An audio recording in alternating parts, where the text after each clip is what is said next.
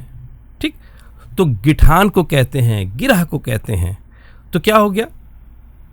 وا اور من سے شر نفاثات پھونکنے والیوں, فی پر عقد گنڈوں گٹھانوں. اب ترجمہ کیا ہوگا؟ اور گنڈوں پر پھونکنے والیوں کے شر سے. اچھا, یہ سورہ فلق جو ہے اور سورہ ناس جو ہے یہ پناہ کے لیے ہیں, یعنی اللہ پاک سے جو ہے وہ ہم پناہ مانگتے ہیں جادو سے, ٹونے سے, شر سے, شیطان سے, ان چیزوں سے پناہ مانگتے ہیں. تو یہ اسی حوالے سے یہ بات ہو رہی ہے. پھر آپ دیکھیں وا اور موجود ہے اردو میں, زمین و آسمان, من پڑھ چکے ہیں, من جانب, من حیث القوم, شر ہم پڑھ چکے ہیں. آپ دیکھیں کہ یہ تین جو الفاظ اور حروف ہیں وا, من اور شر, یہ تو بار بار آ رہے ہیں اور اس کو ہم سمجھ چکے ہیں. پھر آ گیا حاسدن. حاسدن حسد, حاسد بالکل اسی طرح ترجمے میں شامل ہو سکتا ہے. تو کیا ہوگا؟ اور حاسد کے شر سے. آپ نے دیکھا کہ کتنا آسان ہے, ایک ایک لفظ اردو میں موجود ہے. شاید 2 اور 3 الفاظ ایسے ہیں جو اردو میں نہیں ہیں, تو اس کا ترجمہ ہم یاد کر سکتے ہیں. اگلا لفظ ایذا ہے, یہ اردو میں موجود نہیں ہے, ہم پڑھ چکے ہیں, جب کے معنوں میں آتا ہے. اور حسدہ, حسد, لیکن آپ دیکھیں کہ اس پہ علامت ہے. علامت کون سی ہے؟ زبر کی ہے. کہاں پر ہے؟ آخر میں ہے. اور جب علامت زبر کی آخر میں ہو تو اس کا ترجمہ کیا ہوگا؟ وہ. تو حسدہ, وہ حسد کرے. الحمدللہ ہم نے سورہ فلق کا ترجمہ پڑھا, بہت آسان ہے. اور اسی کے ساتھ جو ہے جو دوسری صورت ہے وہ سورہ ناس ہے. اب ہم اس کا ترجمہ بھی ساتھ ہی کرتے ہیں کیونکہ یہ دونوں صورتیں جو ہے وہ نماز میں کثرت سے پڑھی جاتی ہیں. تو آئیں سورہ ناس کا ترجمہ شروع کرتے ہیں. اچھا, اس کا ترجمہ بہت آسان ہوگا اس لیے کہ اس میں بہت سارے جو الفاظ و حروف ہیں ہم سورہ فلق میں پہلے ہی سمجھ چکے ہیں. قل کو ہم سمجھ چکے ہیں کہ آخر میں ساکن ہے. اردو فہم قول ہے, قوالی ہے. ٹھیک, کہنے کے فہم میں آتا ہے. تو کیا ترجمہ ہوگا؟ تو کہہ دے. لیکن چونکہ خطاب رسول اللہ صلی اللہ علیہ وسلم سے ہے اس لیے ترجمہ ہوگا کہ آپ فرما دیں کہ اعوذ, میں پناہ مانگتا ہوں. تعویذ ہے فہم, پناہ فہم ہے اردو کا. اور الف کا مطلب ہو گیا میں, شروع میں الف آتا ہے تو اس کا مطلب ہوتا ہے میں. اکثر کیا ترجمہ ہوگا؟ اعوذ, میں پناہ مانگتا ہوں. بے ساتھ ود کے معنوں میں آتا ہے, پر کے معنوں میں آتا ہے, کی کے معنوں میں آتا ہے, بہت سارے اس کے معنی ہو سکتے ہیں. رب اردو میں موجود ہے. بے جو ہے وہ حرف ہے, ہم پڑھ چکے ہیں. یہ سے کے معنوں میں آتا ہے, کے ساتھ کے معنوں میں آتا ہے, کی کے معنوں میں آتا ہے. یعنی سیاق و سباق کے لحاظ سے اس کے معنی بدلتے ہیں. تو یہاں اس کا ترجمہ ہوگا کی. رب اردو میں موجود ہے. رب, ربی, ربوبیت. پھر ناس اردو میں ہے, بالکل ہے. ہم کہتے ہیں نا عوام الناس, اردو میں بہت کثرت سے استعمال ہوتا ہے. انسانوں کے معنوں میں آتا ہے, ناس کے معنوں میں آتا ہے. تو اب کیا ترجمہ ہوگا؟ ناس کے رب کی. یہ ایگزیکٹ ترجمہ ہے, جو چونکہ ناس اردو میں موجود ہے تو ہم کہیں گے ناس کے رب کی. یا آسان کر لیں تو کیا ہو جائے گا؟ انسانوں کے رب کی. ملک, بادشاہ کو کہتے ہیں. ٹھیک ہے نا, ہم بادشاہوں کو ملک کہتے ہیں. پھر ناس وہی آ گیا, عوام الناس. تو ملک الناس بالکل ویسا ہی ترجمہ کر لیں کہ انسانوں کے ملک کی یا ناس کے ملک کی. پھر الہ اردو میں موجود ہے. الہی, للہیت ہم کہتے ہیں نا. تو کیا ہوگا؟ ملک الناس, الہ الناس, انسانوں کے الہ کی, ناس کے الہ کی. پھر من پڑھ چکے ہم, سے کے معنوں میں آتا ہے. شر ہم پڑھ چکے ہیں, شرری, شرارت. وسواس, وسوسہ, شیطان وسوسہ ڈالتا ہے, ہم جانتے ہیں. تو کیا ہوگا؟ وسواس, وسوسہ ڈالنے والے. وسوسہ انداز, کیا ترجمہ ہوگا؟ وسوسہ انداز کے شر سے ہم پناہ مانگ رہے ہیں اللہ پاک کی نا. پھر خناس. خناس کسے کہتے ہیں؟ اردو میں موجود ہے نا, ہم یہ کہتے ہیں نا کہ اس کے دماغ میں خناس بھر گیا ہے, تو یہ وہی خناس ہے. تو جو خناس ہے یعنی شیطان کے بارے میں کہا جا رہا ہے. پھر الذی اردو میں موجود نہیں ہے. جیسے میں نے سورہ فاتحہ میں آپ کو بتایا تھا نا کہ الذین موجود نہیں ہے, تو الذی جو ہے وہ واحد کے لیے استعمال ہوتا ہے. تو الذی جو, وہ, اس کا فہم یہ ہو سکتا ہے. یوسوسو, دیکھیں یوسوسو کے شروع میں علامت کیا ہے؟ یا ہے. اب پھر علامت پہ آ جائیں. اگر کسی لفظ کے شروع میں الف آئے تو اس کا مطلب ہوتا ہے میں, تے آئے تو تو, نون آئے تو ہم, یہ آئے تو وہ. ادخلو میں داخل ہوتا ہوں, تدخلو تو داخل ہوتا ہے, ندخلو ہم داخل ہوتے ہیں, یدخلو وہ داخل ہوتا ہے. تو یدخلو سے یوسوسو وہ وسوسہ ڈالتا ہے. کہاں ڈالتا ہے؟ فی صدور الناس. فی میں بڑا آسان ہے, صدور صدر سامنے کے حصے کو کہتے ہیں, سینے کو کہتے ہیں, اور ناس اردو میں موجود ہے. میں نے بتایا تھا کہ عوام الناس, تو کیا ترجمہ ہوگا؟ وہ جو انسانوں کے صدور میں وسوسہ ڈالتا ہے. کون ڈالتا ہے؟ شیطان. خناس. من الجنت والناس. من پڑھا تھا ہم نے, من جانب, من حاصل قوم, سے کے معنوں میں آتا ہے. جنت, جنات ہم جانتے ہیں کہ جنوں میں سے ہو. پھر وا, یہ بھی اردو میں موجود ہے, زمین و آسمان, شعر و شاعری. اور الناس تو ہم پڑھ چکے ہیں, عوام الناس. تو کیا ترجمہ ہوگا؟ جنات میں سے اور انسانوں میں سے, یعنی انسانوں میں سے اور جنات میں سے جو بھی وسوسہ ڈالتا ہے ہم اس کے شر سے اللہ کی پناہ مانگتے ہیں. آپ نے دیکھا کہ کتنا آسان ہے.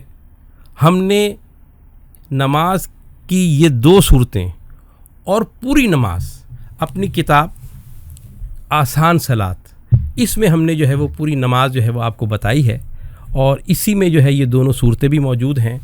اور پوری نماز کا مشترک مفہومی ترجمہ. کیا مطلب؟ مطلب یہ کہ وہ الفاظ جو کلام پاک میں موجود ہیں اگر وہ اردو میں بھی موجود ہیں کسی شکل میں تو وہ مشترک مفہومی الفاظ ہوتے ہیں.